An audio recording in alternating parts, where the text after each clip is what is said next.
मतलब मुझ जैसे कांच के टुकड़े को हीरा बनाने में जो है ना, तो मेरे दोस्तों को और मेरे चाहने वालों का बहुत बड़ा सहयोग रहा है। यारों ने मेरे वास्ते क्या कुछ नहीं किया, 100 बार शुक्रिया, 100 बार शुक्रिया।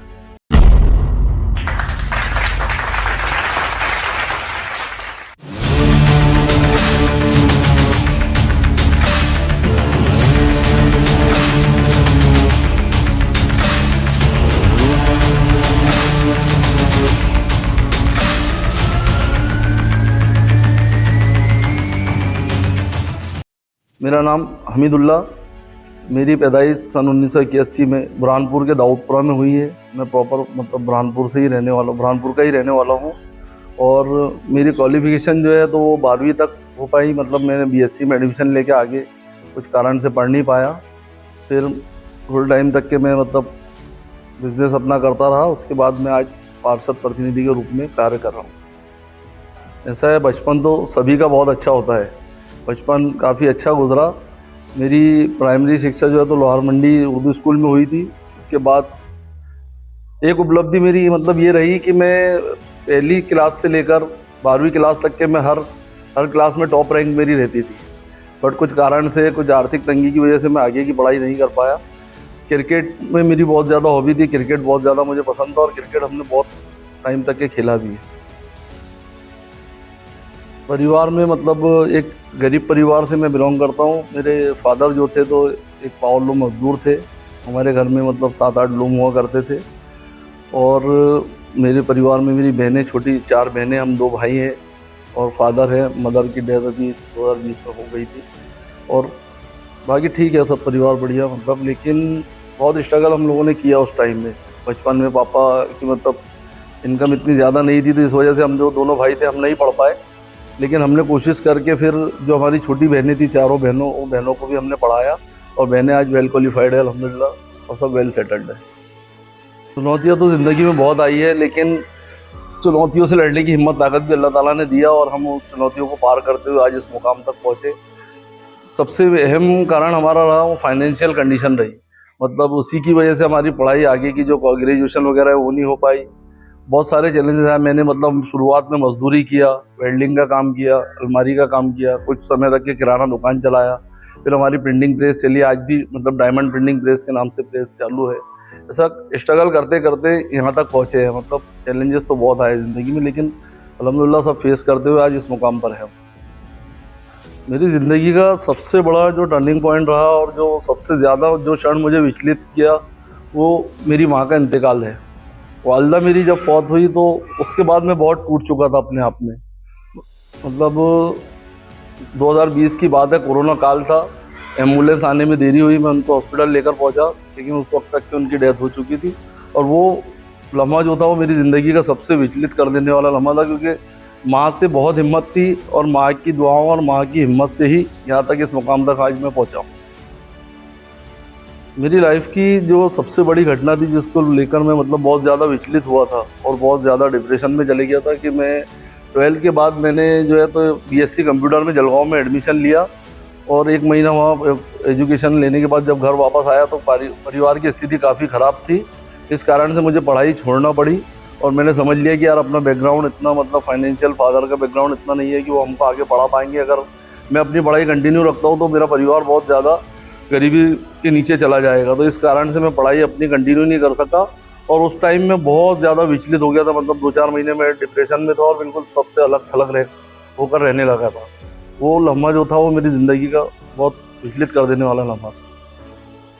बचपन से ही हमको और हमारे ग्रुप को जो है ना तो लोगों की सेवा करने का, खिदमत करने का बड़ा शौक़ था। और इसी शौक़ के कारण हम मतलब राजनीति में भी मैंने जो है तो मतलब मैं आया कि लोगों की ज़्यादा से ज़्यादा सेवा हम कैसे कर सकते हैं। बस हमारे ग्रुप की पूरी कोशिश यही होती थी और हम छोटी मोटी कोशिशें करते थे। लेकिन हम देखते थे कि बहुत सारी ऐसी जगहें हैं जहाँ पर पॉलिटिकल अप्रोच आपका होना बहुत ज़रूरी है। कोई भी सरकारी दरबारी हॉस्पिटल हो या कोई ऑफिस हो, वो हो, अगर आपका पॉलिटिकल अप्रोच अच्छा है तो आप काम को आसानी से करवा सकते हो और लोगों की सेवाएँ कर सकते हो। बस यही कारण से मैं पॉलिटिक्स में आया और लोगों की सेवा करने का मन बनाया। फिर धीरे धीरे मैं इस मुकाम तक पहुँचा हूँ। हमारी शुरू से ये सोच रही है कि सबसे ज़्यादा तकलीफ लोगों को हॉस्पिटल में आती है। मतलब कोई बीमारी के क्षेत्र में जो है ना तो इंसान बहुत ज़्यादा परेशान हो जाता है। तो यही चीज़ मेरे ध्यान में थी कि यार अपन कुछ ऐसा करें कि जिससे अपने वार्ड के लोगों को एक अच्छी स्वास्थ्य जो है तो स्वास्थ्य से संबंधित कोई सुविधा मिल सके। तो उसी को देखते हुए मैंने मतलब एक संजीवनी क्लिनिक अपने वार्ड में सेंक्शन करवा के आज उसको पूरे तरीके से वो निर्माण होकर वो चालू हो गया है। आज वहाँ पर एक MBBS डॉक्टर और पूरा सपोर्टिंग स्टाफ वो लोग बैठ रहे हैं। पूरी मेडिसिन एलोपैथी की सब फ्री मिल रही है पेशेंट को। और मेरे वार्ड के और आसपास के वार्ड के लोग जो है तो वो मतलब इतनी दूर जिला अस्पताल जाने से बचकर वो यहीं पर उनका सारा ट्रीटमेंट हो जा रहा है। तो बड़ा मन को संतुष्टि होती है कि यार चलो अपना मतलब कोई अपना जनता के काम आ रहे, जो अपने में शुरू से भावना थी कि हम लोगों की सेवाएं करें, तो आज संतुष्टि भी होती है कि आज हम लोगों की सेवा कर पा रहे हैं। और दूसरा मेरा ये था कि जो मूलभूत मेन सुविधा मतलब जो परेशानियां जो हम 25-30 सालों से 35 सालों से देखते आ रहे हैं, जैसे हमारे वहाँ एक रोड है बुधवारा चौराहे से, वो रोड पर बारिश में बहुत ज़्यादा पानी भर जाता है। मतलब वो 7-8 फीट 6 फीट पानी 5 फीट पानी वहाँ भरा हुआ रहता है एनी टाइम जब भी बारिश होती है। तो एक बहुत बड़ी दिक्कत वो 4 महीने बारिश के होती थी। दूसरा इधर जो दूसरी साइड का रोड है तो वो भी तो वो उसको कैसे ख़त्म किया जाए। पिछले 30-35 सालों से हम ये देखते आ रहे थे कि यार ये बहुत बड़ी समस्या है। तो इसको हल करने के लिए भी हमने 2 नाले सेंक्शन करवा के उसको अभी उसका काम अगले महीने से चालू हो जाएगा। वो नालों से होगा कि ये पानी का जो जल भराव होता है वो सब खत्म हो जाएगा। तो एक उसको भी लेकर मतलब काफ़ी संतुष्टि होती है कि यार एक बड़ी समस्या हम हल करने में कामयाब हुए। मेरे पापा जो है ना तो बहुत ही ईमानदार शख्स है और उन्होंने पूरी अपनी ज़िंदगी जो है तो ईमानदारी में गुजार दी। उनका हमको हमेशा यही कहना था कि बेटा कोई भी काम करो तो पूरी ईमानदारी और पूरी जिम्मेदारी के साथ करो। ये बात सही है कि मुझे पार्टी का कोई भी बड़ा पद आज तक मेरे पास नहीं था, लेकिन मैं पार्टी के लिए हमेशा समर्पित रहा हूँ और समर्पित रहा हूँ। मैं कोई भी संगठन का चाहे छोटा कार्यक्रम हो चाहे बड़ा कार्यक्रम हो, मैं कोशिश करता हूँ कि मेरी ज़्यादा से ज़्यादा उपलब्धि मतलब मैं वहाँ उपलब्ध रहूँ और उसमें शामिल हूँ। तो यहाँ से लेकर भोपाल तक कोई भी धरना हो या कोई आंदोलन हो या कुछ भी हो, मैं कोशिश करता हूँ कि मैं वहाँ पर मौजूद रहूँ और मैं जाता भी हूँ। और इसी का परिणाम है कि मुझ जैसे छोटे कार्यकर्ता को, जबकि मेरा कोई पॉलिटिकल बैकग्राउंड नहीं है, मेरे मतलब फैमिली बैकग्राउंड भी मेरा कोई पॉलिटिकल नहीं है, उसके बावजूद पार्टी ने मुझे 2014 में भी कांग्रेस पार्टी का टिकट मिला और उसके बाद अभी 2022 में भी कांग्रेस पार्टी का टिकट मिला। यही मतलब मैं एक उसका कारण मानता हूँ कि पार्टी ने मुझ जैसे छोटे कार्यकर्ता को समझा और इससे सम्मानित किया। देखिए चुनौतियाँ तो बहुत आती है, जीवन मतलब बोलना चाहिए कि जीवन चुनौतियों का पर्याय है, लेकिन चुनौतियों का सामना करने की हिम्मत भी अल्लाह ताला देता है और इंसान उसको चुनौतियों का सामना करता है। मुझे जब 2014 में टिकट मिला तो मेरी बहुत कम 30-32 साल 33 साल की मेरी उम्र थी। तो और मेरे सामने जो मतलब जिनसे मैं चुनाव लड़ रहा था मेरे सामने, तो वो बहुत दबंग और वो 25-30 सालों के पार्षद थे और मैं उनके सामने एकदम छोटा सा बच्चा था। तो लोग साथ में आने से मतलब डरते थे, जो बुजुर्ग थे वो ज़्यादा आते नहीं थे। तो मेरे साथ छोटे छोटे बच्चे हुआ करते, 14-18 साल के 20 साल के, ऐसे बच्चों को लेकर मैंने चुनाव लड़ा और काफ़ी ताकत से हमने चुनाव लड़े और मात्र 100-150 वोटों से मैं वो चुनाव हारा था। लेकिन उसके बाद भी मैंने उस चैलेंज को फिर स्वीकार किया कि ठीक है आज मैं हारा हूँ, लेकिन मैं फिर संघर्ष करूँगा और फिर लड़ूंगा और एक बार चुनाव जीत कर रहूँगा। बस हमने और हमारी टीम ने लगातार मेरे दोस्तों का साथ रहा और हम लगातार कोशिश करते रहे और उसका नतीजा ये हुआ कि 2022 में हमको जीत मिली। ये सब मेरे चाहने वाले, मेरे दोस्तों, मेरे वार्ड की जनता और मेरे बुजुर्गों की दुआओं का नतीजा है। एक्चुअल मेरी छोटी मोटी जो फर्म है, एक डायमंड RO वाटर है और एक डायमंड प्रिंटिंग प्रेस है। तो मेरे दोस्तों ने कहा कि यार क्यों ना इसके नाम के आगे हम डायमंड लगा दें।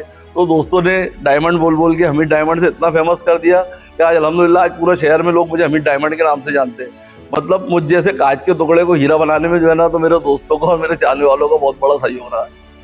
यारों ने मेरे वास्ते क्या कुछ नहीं किया, 100 बार शुक्रिया, 100 बार शुक्रिया। जब शुरू में राजनीति में आया, शायरी में इंटरेस्ट तो एक्चुअल क्या है, हम उर्दू मीडियम के स्टूडेंट हैं तो शुरू से हमको शायरी में इंटरेस्ट तो था। जब शुरू में राजनीति में आया और लोग मतलब बोलने लगे कि यार ये क्या मतलब इतना सा बच्चा अब कैसे करेंगे क्या करेंगे, तो मैं उस टाइम उनको बोलता था कि यार मेरी हिम्मत को सराहो, मेरे हमराह चलो, मैंने एक शम्मा जलाई है हवाओं के खिलाफ। और मैं ये भी कहा करता था उनको कि बहुत मुमकिन है मुझसे जंग का नक्शा पलट जाए, मैं एक प्यादा सही मुझको मुनासिब चाल पर रख दो। और आज वो मेरे काम को देखते हैं और बोलते हैं वाह यार तूने जो भूला था वो आज तू वाकई में साबित कर रहा है, तूने हॉस्पिटल बनवा दिया, ये कर दिया वो कर दिया, काम तो बहुत अच्छे हो रहे हैं। तो मैं उनको बोलता हूँ कि मैं राह का चिराग हूँ, सूरज तो नहीं हूँ, मैं राह का चिराग हूँ, सूरज तो नहीं हूँ, जितनी मेरी बिसात है काम आ रहा हूँ मैं। Thank you. सबसे पहले तो अल्लाह रब्बुल इज़्ज़त का करम और एहसान है कि उसने मतलब मुझ छोटे से इंसान को इस मुकाम तक पहुंचाया। माँ बाप की दुआएं, परिवार का साथ, दोस्तों का साथ और मेरे जितने भी बुज़ुर्ग और चाहने वाले थे उन सब के साथ और दुआओं की बदौलत ही इस मुकाम पर पहुँचा हूँ। तो ये सारा श्रेय जो है ना तो इन्हीं सब लोगों को जाता है जिनकी वजह से मैं इस मुकाम पर पहुँचा हूँ। ऐसा नहीं है, मैं सिर्फ अल्पसंख्यकों के लिए नहीं, मैं हर वो पीड़ित, मजलूम, मजदूर और ज़रूरतमंद इंसान के लिए काम करना चाहता हूँ जो इस चीज़ के लायक है, मतलब जो इस चीज़ को जिसको भी ज़रूरत है, जो भी पीड़ित है, मैं उसके लिए काम करना चाहता हूँ। और इसकी बहुत सारी एग्जांपल आपको मेरे वार्ड में भी मिल जाएगी और शहर में भी मिल जाएगी। आपको जानकर हैरत होगी कि मेरे जितने मतलब मुस्लिम दोस्त हैं उतने ही हिंदू दोस्त भी है। आप देखोगे कि बहुत सारे मेरे मतलब दोस्त जो है तो वो हिंदू धर्म के हैं। तो ऐसा नहीं है कि मतलब वो, और एक एग्जाम्पल मैं आपको यह शेयर करना चाहूँगा। मेरे अगेंस्ट में जो विजय वारुड़े है वो बीजेपी से चुनाव लड़े थे। तो चुनाव के बाद ये हुआ कि उनके 2 भाइयों के नाम जो है तो आवास योजना की लिस्ट में आए थे। तो अब उनके दिमाग में कहीं ना कहीं ये था कि यार हम चुनाव हार गए, अब ये पार्षद बन गया तो ये हो सकता है हमारे नाम कटवा दे या कुछ करे। लेकिन अगले दिन जब इंजीनियर सर्वे के लिए आया तो मैं स्वयं इंजीनियर के साथ उनके घर गया, वो दोनों भाइयों का सर्वे करवा के उनके वहाँ बैठ के चाय वगैरह पिया और वो नाम उनके मैंने उसमें लिस्ट में सर्वे करवा के फाइनल करवाए। तो उन्होंने अपनी वॉल से सोशल मीडिया पर लिखा था कि हमको बड़ी हैरत हुई कि हमीद भाई डायमंड जो पार्षद है वो हमारे घर आए और हमको तो ऐसा लगा था कि यार ये हमारा नाम कटवा देंगे, लेकिन उन्होंने आके हमारा नाम जुड़वाया और हमारे काम को आगे बढ़ाया। उन्होंने धन्यवाद प्रेषित किया था सोशल मीडिया के माध्यम। मुझे भी बड़ा अच्छा लगा था कि उन्होंने खुला मन करके मतलब आज सबके सामने इस बात को एक्सेप्ट किया था।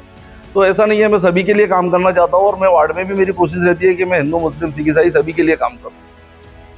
इसके बावजूद जो है ना मुझे तो सभी के काम करना है और सबके मिलजुल के मैं काम करता हूँ। मेरी कोशिश होती है कि मेरे पास जो भी काम लेकर कोई पर भी आए, चाहे वो छोटा बच्चा आए, कोई बुजुर्ग आए या चाहे जो भी आए, अगर वो आया है मेरे पास तो मैं उसका काम को कर दूँ। और मेरी कोशिश भी है और मुझे काफ़ी उसमें सफलता भी मिलती है कि मैं एनी टाइम उनके लिए उपलब्ध हूँ और मैं लोगों की सेवा करने में अपने आप को बहुत खुशनसीब महसूस करता हूँ। आज का जो माहौल है और आज के सब पूरे मतलब देश के माहौल को देखते हुए मैं युवाओं से यही संदेश देना चाहूँगा कि मज़हब नहीं सिखाता आपस में बैर रखना, मज़हब नहीं सिखाता आपस में बैर रखना।